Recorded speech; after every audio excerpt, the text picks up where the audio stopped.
ਸਤਿ ਸ਼੍ਰੀ ਅਕਾਲ ਦੋਸਤੋ, ਸਵਾਗਤ ਹੈ ਜੀ ਸੋਸ਼ਲ ਮੀਡੀਆ ਪਲੇਟਫਾਰਮਸ ਨਾਲ ਜੁੜੇ ਸਾਰੇ ਹੀ ਸਰੋਤਿਆਂ ਦਾ। ਇੱਕ ਵਾਰ ਫੇਰ ਲਾਈਵ ਹਾਂ ਤੁਹਾਡੇ ਨਾਲ ਰਿਜ਼ਲਟਸ ਲੈ ਕੇ ਦੋਸਤੋ। 28, 1 ਤੇ 2 ਇਹ ਤਰੀਕਾਂ ਦੇ ਰਿਜ਼ਲਟਸ, ਕਿਉਂਕਿ ਲਾਸਟ ਲਾਈਵ ਤੋਂ ਬਾਅਦ ਜਿੰਨੇ ਰਿਜ਼ਲਟਸ ਹੁਣ ਤੱਕ ਆਏ ਨੇ, ਪਰ ਮੇਰੇ ਕੋਲ ਅੱਜ ਜਿਹੜੇ 28 ਤੇ 1 ਤੇ 2 ਵਾਲੇ ਰਿਜ਼ਲਟਸ ਨੇ, ਜੇ ਕੁਝ ਪੈਂਡਿੰਗ ਰਹਿ ਗਏ ਹੋਏ ਤਾਂ ਉਹ ਦੁਬਾਰਾ ਨੈਕਸਟ ਲਾਈਵ ਦੇ ਵਿੱਚ ਆਊਂਗਾ, ਕਿਉਂਕਿ ਰਿਜ਼ਲਟਸ ਹਰ ਰੋਜ਼ ਧੜਾ ਆਉਣੇ ਸ਼ੁਰੂ ਹੋ ਗਏ ਨੇ ਦੋਸਤੋ। ਪਹਿਲਾਂ ਗੱਲ ਵਰਕ ਪਰਮਿਟ ਦੀ ਕਰ ਲਈਏ, ਓਪਨ ਵਰਕ ਪਰਮਿਟ ਵਾਲੇ ਕੈਂਡੀਡੇਟਸ ਦੀ। ਅਕਸਰ ਹੀ ਉਹਨਾਂ ਦੇ 2-4-5 ਸਵਾਲ ਜਿਹੜੇ ਉਹ ਮੇਰੇ ਤੋਂ ਰੈਗੂਲਰ ਪੁੱਛਦੇ ਨੇ ਜਦੋਂ ਮੈਂ ਲਾਈਵ ਹੁੰਦਾ, ਤਾਂ ਕੋਮੈਂਟਸ ਦੇ ਵਿੱਚ ਮੈਂ ਦੇਖਦਾ ਹੁੰਦਾ। ਇੱਕ ਤਾਂ ਉਹ ਪੁੱਛਦੇ ਨੇ ਕਿ ਸਰ ਮੈਡੀਕਲ ਅਪਡੇਟ ਹੋ ਗਿਆ, ਮੈਡੀਕਲ ਭੇਜਿਆ, ਹੁਣ ਕਿੰਨਾ ਟਾਈਮ ਲੱਗੂਗਾ। ਦੋਸਤੋ ਜਿਹੜਾ ਟਾਈਮ ਵਾਲੀ ਗੱਲ ਹੈ ਨਾ, ਇਸ ਵਕਤ ਜਿਹੜਾ ਸਮਾਂ ਚੱਲ ਰਿਹਾ ਮੈਡੀਕਲ ਆਉਣ ਤੋਂ ਬਾਅਦ PPR ਆਉਣ ਤੱਕ ਦਾ, ਉਹ ਸਮਾਂ ਆ ਤਕਰੀਬਨ 20 ਤੋਂ 25 ਦਿਨ। ਬਿਜ਼ਨਸ 20-25 ਡੇਜ਼, ਜਿਨ੍ਹਾਂ ਦੇ ਵਿੱਚ ਆਪਾਂ ਸੈਟਰਡੇ ਸੰਡੇਜ਼ ਕੱਢ ਦਈਏ ਤਾਂ 1 ਮਹੀਨਾ ਲਾ ਕੇ ਚੱਲੋ। ਉਸ ਤੋਂ ਬਾਅਦ ਸਟੈਂਪਿੰਗ ਲਈ ਹੁਣ ਕਾਫੀ ਕੰਮ ਫਾਸਟ ਹੋਇਆ ਹੋਇਆ, 10 ਤੋਂ 12 ਦਿਨਾਂ ਦੇ ਵਿੱਚ ਸਟੈਂਪਿੰਗ ਹੋ ਕੇ ਪਾਸਪੋਰਟ ਦੀ ਮੋੜ ਰਹੀ ਹੈ।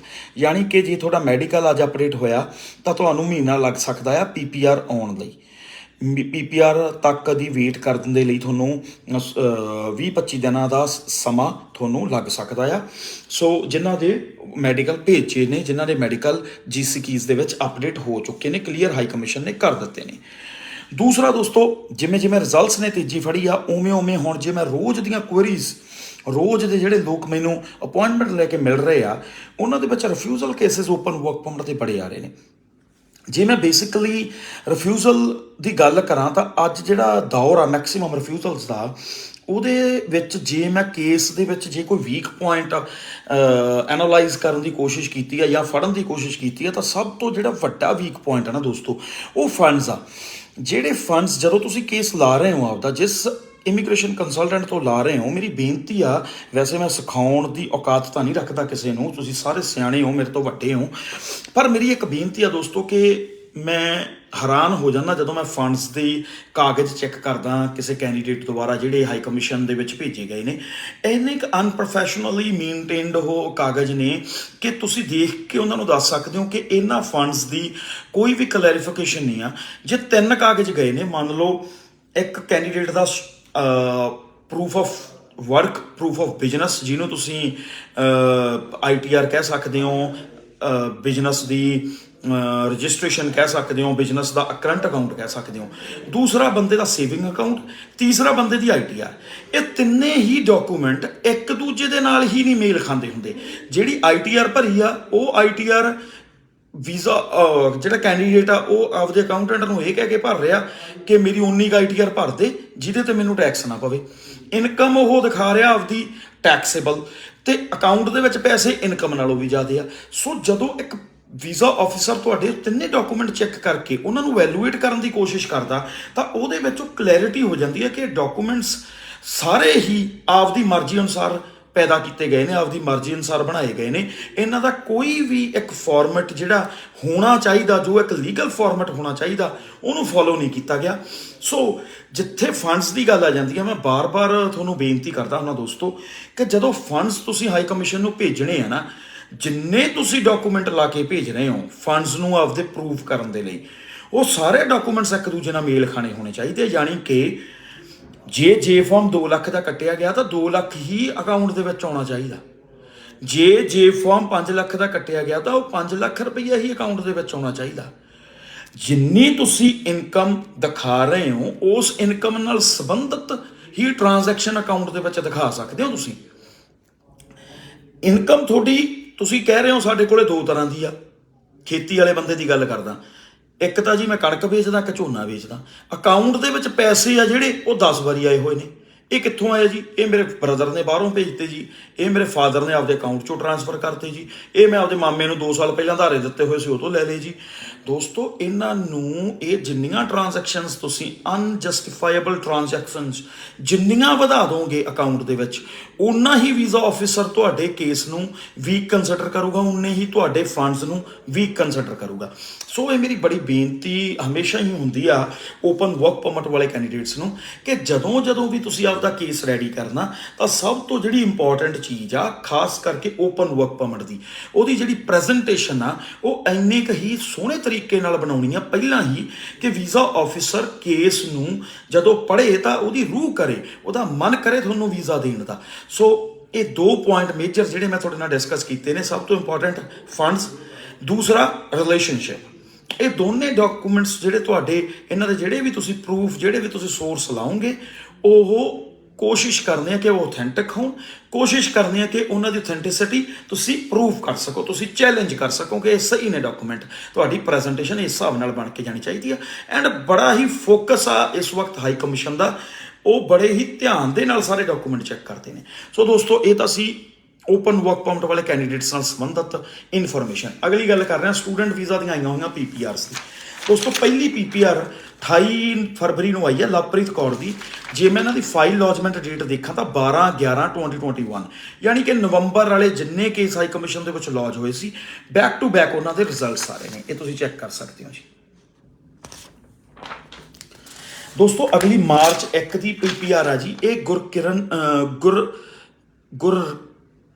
ਗੁਰਏਕਮ ਸਿੰਘ ਹੋਣਾ ਦੀ ਆ ਜੀ। ਮਾਰਚ 1 ਨੂੰ ਇਹ ਮੇਰੇ ਕੋਲੇ ਪਹੁੰਚੀ ਆ ਜੀ PPR, ਤੇ 26/10 ਨੂੰ ਇਹਨਾਂ ਦਾ ਕੇਸ ਹਾਈ ਕਮਿਸ਼ਨ ਦੇ ਵਿੱਚ ਲੱਗਿਆ ਸੀ। ਤੁਸੀਂ ਚੈੱਕ ਕਰ ਸਕਦੇ ਹੋ ਜੀ। ਮਾਰਚ 1 ਨੂੰ PPR ਆਈ ਹੈ ਜੀ ਨੈਂਸੀ ਦੀ। ਐਂਡ ਇਹਨਾਂ ਦਾ ਜਿਹੜਾ ਕੇਸ ਲੌਜ ਹੋਇਆ ਦੋਸਤੋ ਉਹ 3/12/2021 ਨੂੰ ਹੋਇਆ ਜੀ। ਮਾਰਚ 1 ਨੂੰ ਆਈ ਹੈ ਜੀ ਮੇਰੇ ਕੋਲੇ ਜਿਹੜੀ PPR ਲਵਪ੍ਰੀਤ ਸਿੰਘ ਹੋਣਾ ਦੀ। ਐਂਡ ਇਹਨਾਂ ਦੀ ਫਾਈਲ ਲੌਜਮੈਂਟ ਡੇਟ ਹੈ ਜੀ 13/11। ਮਾਰਚ 1 ਨੂੰ ਹਰਪ੍ਰੀਤ ਕੌਰ ਦੀ PPR ਸਾਡੇ ਕੋਲੇ ਪਹੁੰਚੀ ਆ ਦੋਸਤੋ। ਐਂਡ 13/11 ਨੂੰ ਇਹਨਾਂ ਦੀ ਮੈਂ ਫਾਈਲ ਲੌਂਚ ਕੀਤੀ ਸੀ।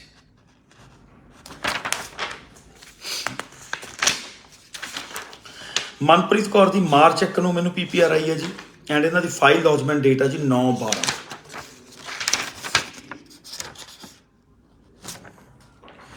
ਮਾਰਚ 2 ਨੂੰ PPR ਆਈ ਹੈ ਜੀ ਰੁਪਿੰਦਰ ਕੌਰ ਦੀ। ਐਂਡ ਇਹਨਾਂ ਦੀ ਫਾਈਲ ਲੌਜਮੈਂਟ ਡੇਟ ਹੈ ਜੀ 11 ਦਸੰਬਰ। ਅਗਲੀਆਂ PPRs ਨੇ ਜੀ ਮਾਰਚ 1 ਤੇ ਮਾਰਚ 2 ਦੀਆਂ ਓਪਨ ਵਰਕ ਪਰਮਿਟ ਦੀਆਂ। ਪਹਿਲੀ ਓਪਨ ਵਰਕ ਪਰਮਿਟ ਦੀ ਚਰਨਜੀਤ ਸਿੰਘ ਹੋਣਾ ਦੀ PPR ਆ ਜੀ। ਮਾਰਚ 1 ਨੂੰ ਆਈ ਹੈ ਮੇਰੇ ਕੋਲੇ। ਫਾਈਲ ਲੌਜਮੈਂਟ ਡੇਟ ਆ ਜੀ 19 ਨਵੰਬਰ 2020। ਮਾਰਚ 1 ਨੂੰ ਬਲਕਰਨ ਸਿੰਘ ਹੋਣਾ ਦੀ PPR ਮੇਰੇ ਕੋਲੇ ਆਈ ਹੈ ਜੀ। ਫਾਈਲ ਲੌਜਮੈਂਟ ਡੇਟ ਆ ਜੀ 15 ਦਸੰਬਰ 2020। ਮਾਰਚ 3 ਨੂੰ ਰਿਸ਼ੀ ਦੀ ਮੇਰੇ ਕੋਲੇ ਓਪਨ ਵਰਕ ਪਰਮਿਟ ਦੀ ਪਰਮਾਨੈਂਟ PPR ਆਈ ਹੈ ਜੀ, ਪਾਸਪੋਰਟ ਰਿਕੁਐਸਟ। ਮਾਰਚ 23 2021 ਨੂੰ ਇਹਨਾਂ ਦੀ ਫਾਈਲ ਲੌਂਚ ਕੀਤੀ ਗਈ ਸੀ ਦੋਸਤੋ। ਮਾਰਚ 2 ਨੂੰ ਮੇਰੇ ਕੋਲ PPR ਆਈ ਹੈ ਜੀ ਮਨਦੀਪ ਸਿੰਘ ਹੋਣਾ ਦੀ। ਐਂਡ ਇਹਨਾਂ ਦੀ 8 ਜੂਨ 2021 ਨੂੰ ਮੈਂ ਫਾਈਲ ਲੌਂਚ ਕੀਤੀ ਸੀ, 8 ਜੂਨ 2021। ਮਾਰਚ 2 ਨੂੰ PPR ਆਈ ਹੈ ਜੀ ਮੇਰੇ ਕੋਲੇ ਦਿਲਬਾਗ ਸਿੰਘ ਹੋਣਾ ਦੀ। ਐਂਡ ਇਹਨਾਂ ਦੀ ਫਾਈਲ ਲੌਜਮੈਂਟ ਡੇਟ ਆ ਜੀ 11 ਜਨਵਰੀ।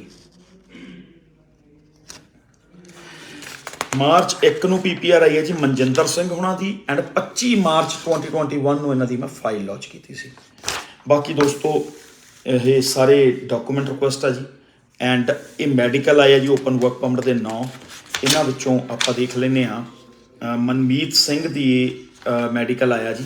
ਐਂਡ ਇਹਨਾਂ ਦੀ ਫਾਈਲ ਮੈਂ ਲੌਂਚ ਕੀਤੀ ਸੀ 2 ਅਪ੍ਰੈਲ ਨੂੰ। ਐਂਡ ਮਾਰਚ 2 ਨੂੰ ਮੈਡੀਕਲ ਹਾਈ ਕਮਿਸ਼ਨ ਨੇ ਮੰਗ ਲਿਆ ਜੀ ਸਾਡੇ ਤੋਂ। ਜਸਪ੍ਰੀਤ ਸਿੰਘ ਉਹਨਾਂ ਦਾ ਮੈਡੀਕਲ ਆਇਆ ਜੀ। ਇਹਨਾਂ ਦੀ ਫਾਈਲ ਲੌਂਚ ਕੀਤੀ ਸੀ 7 ਜਨਵਰੀ 2021 ਨੂੰ।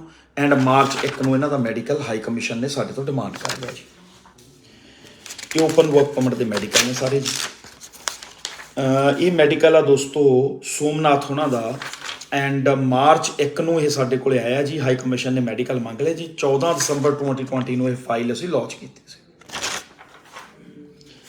ਮਨਜੀਤ ਸਿੰਘ ਉਹਨਾਂ ਦਾ ਮੈਡੀਕਲ ਆ ਜੀ ਜਿਹੜਾ ਇਹ ਸਾਨੂੰ ਮਿਲਿਆ ਜੀ ਮਾਰਚ 1 ਨੂੰ। ਐਂਡ 25 ਮਾਰਚ 2021 ਨੂੰ ਅਸੀਂ ਇਹਨਾਂ ਦੀ ਫਾਈਲ ਲੌਂਚ ਕੀਤੀ ਸੀ। ਜਤਿੰਦਰ ਸਿੰਘ ਹੋਣਾ ਦਾ ਮੈਡੀਕਲ ਮੰਗਿਆ ਦੋਸਤੋ ਸਾਡੇ ਕੋਲੋਂ 7 ਦਸੰਬਰ 2020 ਨੂੰ ਅਸੀਂ ਫਾਈਲ ਲੌਂਚ ਕੀਤੀ ਸੀ। ਮਾਰਚ 1 ਨੂੰ ਇਹਨਾਂ ਦਾ ਮੈਡੀਕਲ 2022 ਨੂੰ ਮੰਗ ਲਿਆ ਜੀ ਹਾਈ ਕਮਿਸ਼ਨ। ਇਸ ਤੋਂ ਬਾਅਦ ਫਾਈਨਲ ਡਿਸੀਜਨ ਬਣਨਾ ਹੁੰਦਾ ਜੀ। ਜਿਵੇਂ ਮੈਂ ਹਰ ਵਾਰ ਦੀ ਤਰ੍ਹਾਂ ਦੱਸਦਾ ਕਿ ਮੈਡੀਕਲ ਚੈੱਕ ਹੋਣ ਤੋਂ ਬਾਅਦ ਫਾਈਨਲ ਡਿਸੀਜਨ ਬਣਾ ਦਿੰਦੀ ਹੈ ਗਵਰਨਮੈਂਟ।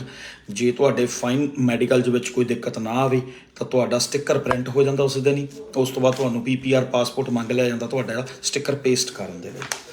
ਦੋਸਤੋ ਨਵਨੀਤ ਕੌਰ ਦਾ ਜਿਹੜਾ ਮੈਡੀਕਲ ਮੰਗਿਆ ਜੀ ਸਾਡੇ ਤੋਂ ਮਾਰਚ 1 ਨੂੰ ਮੰਗਿਆ ਜੀ, ਐਂਡ 25 ਮਾਰਚ 2021 ਨੂੰ ਮੈਂ ਇਹਨਾਂ ਦੀ ਫਾਈਲ ਲੌਂਚ ਕੀਤੀ ਸੀ। ਹਰਵਿੰਦਰ ਸਿੰਘ ਹੋਣਾ ਦਾ ਮਾਰਚ 3 ਨੂੰ ਮੈਡੀਕਲ ਮੰਗਿਆ ਜੀ, ਫਾਈਲ ਲੌਂਚ ਹੋਈ ਹੈ ਜੀ 21 ਅਕਤੂਬਰ ਨੂੰ 2020। ਸੌਰਵ ਦਾ ਮੈਡੀਕਲ ਮੰਗਿਆ ਜੀ ਮੇਰੇ ਤੋਂ ਇਹਨਾਂ ਨੇ ਮਾਰਚ 1 ਨੂੰ, ਐਂਡ 31 ਮਾਰਚ ਨੂੰ ਮੈਂ ਇਹਨਾਂ ਦੀ ਫਾਈਲ ਲੌਂਚ ਕੀਤੀ ਸੀ। Last but not the least Navneet ਦਾ ਮੈਡੀਕਲ ਮੰਗਿਆ ਜੀ ਮਾਰਚ 2 ਨੂੰ, 4 ਮਾਰਚ 2021 ਨੂੰ ਅਸੀਂ ਇਹਨਾਂ ਦੀ ਫਾਈਲ ਲੌਂਚ ਕੀਤੀ ਸੀ। ਸੋ ਦੋਸਤੋ ਇਹ ਤਾਂ ਉਹ ਕੈਂਡੀਡੇਟਸ ਨੇ ਜਿਨ੍ਹਾਂ ਦੇ ਰਿਜ਼ਲਟਸ ਆ ਗਏ ਨੇ, ਜਿਨ੍ਹਾਂ ਦੀ ਕਲੀਅਰ ਹੋ ਗਏ ਨੇ ਕੇਸ। ਐਂਡ ਮੈਂ ਇੱਕ ਗੱਲ ਹੋਰ ਕਹਿਣੀ ਚਾਹੁੰਦਾ, ਵੈਸੇ ਤਾਂ ਬਹੁਤ ਰੇਅਰ ਇਹ ਜਿਹਾ ਕੇਸ ਆਉਂਦਾ ਜਿਨ੍ਹਾਂ ਦੇ ਵਿੱਚ ਸਪਾਊਸ ਮੁੰਡਾ ਜਿਹੜਾ ਉਹ ਕੈਨੇਡਾ ਪੜ੍ਹ ਰਿਹਾ ਐਂਡ ਕੁੜੀ ਨੇ ਇੱਧਰ ਓਪਨ ਵਰਕ ਪਰਮਿਟ ਲਾਉਣਾ ਹੁੰਦਾ। 100 ਮਗਰ 2 ਕੇਸ ਆਉਂਦੇ ਨੇ, ਬਟ ਉਹ ਦੋਨੇ ਕੇਸਾਂ ਦੇ ਵਿੱਚ ਜਿਹੜੇ ਮੇਰੇ ਕੋਲ ਰਿਫਿਊਜ਼ਲ ਵਾਲੇ ਆਉਂਦੇ ਨੇ ਕੇਸ ਤਾਂ ਮੈਂ ਦੇਖ ਕੇ ਹੈਰਾਨ ਰਹਿ ਜਾਂਦਾ। ਕੁੜੀ ਨੂੰ ਹੋਮ ਮੇਕਰ ਦਿਖਾਇਆ ਜਾਂਦਾ, ਘਰ ਦੇ ਵਿੱਚ ਦਿਖਾਇਆ ਜਾਂਦਾ, ਜ਼ੀਰੋ ਇਨਕਮ, ਟੋਟਲੀ ਡਿਪੈਂਡੈਂਟ ਉਹ ਇਨ-ਲॉज ਫੈਮਿਲੀ ਤੇ ਜਾਂ ਆਪਦੇ ਹਸਬੈਂਡ ਦੇ ਉੱਤੇ ਡਿਪੈਂਡੈਂਟ ਆ। ਉਹ ਰਿਫਿਊਜ਼ ਹੋਣਾ 100% ਕੇਸ ਉਹ ਰਿਫਿਊਜ਼ ਹੀ ਹੋਣਾ ਹੁੰਦਾ ਦੋਸਤੋ। ਜਿਵੇਂ ਮੈਂ ਪਹਿਲਾਂ ਤੁਹਾਨੂੰ ਦੱਸਿਆ ਕਿ ਫ੍ਰੀ ਚਾਹੇ ਕੁੜੀ ਆ ਚਾਹੇ ਮੁੰਡਾ, ਜੇ ਤੁਸੀਂ ਫ੍ਰੀ ਹੋ ਜਾਂ ਤੁਸੀਂ ਪੜ੍ਹ ਰਹੇ ਹੋ ਤਾਂ ਤੁਸੀਂ ਓਪਨ ਵਰਕ ਪਰਮਿਟ ਲਈ ਐਲੀਜੀਬਲ ਕੈਂਡੀਡੇਟ ਨਹੀਂ ਹੋ। ਇਸ ਲਈ ਹਮੇਸ਼ਾ ਆਪਦੇ ਆਪ ਨੂੰ ਵਰਕਿੰਗ 'ਚ ਲੈ ਕੇ ਆਓ, ਆਪਦੇ ਵਰਕ ਦੇ ਐਕਸਪੀਰੀਅੰਸ, ਜੌਬ ਦੀ ਪ੍ਰੋਫਾਈਲ, ਆਪਦੀ ਪੇ ਸਟੈਪਸ ਤੇ ਪੇ ਐਂਟਰੀਜ਼ ਇਨ ਅਕਾਊਂਟ। ਜੇ ਤੁਸੀਂ ਬਿਜ਼ਨਸ ਕਰਦੇ ਹੋ ਤਾਂ ਉਹਦਾ ਸਾਰੇ ਡਾਕੂਮੈਂਟੇਸ਼ਨ ਪ੍ਰੋਪਰ ਤੁਹਾਨੂੰ ਨਾਲ ਲਾ ਕੇ ਭੇਜਣਾ ਪਊਗਾ। ਆਪਦੇ ਆਪ ਨੂੰ ਪ੍ਰੂਵ ਕਰਨਾ ਹੋਊਗਾ ਕਿ ਮੈਂ ਇੱਥੇ ਵੀ ਵਰਕਿੰਗ ਆ, ਕੰਮ ਮੈਂ ਕਰਦੀ ਹਾਂ ਅਤੇ ਕੰਮ ਕਰਕੇ ਮੈਂ ਆਪਦਾ ਪਾਲਣ ਪੋਸ਼ਣ ਆਪ ਕਰ ਸਕਦੀ ਹਾਂ, ਆਪਦੀ ਦੇਖ ਰੇਖ ਮੈਂ ਆਪ ਕਰ ਸਕਦੀ ਹਾਂ।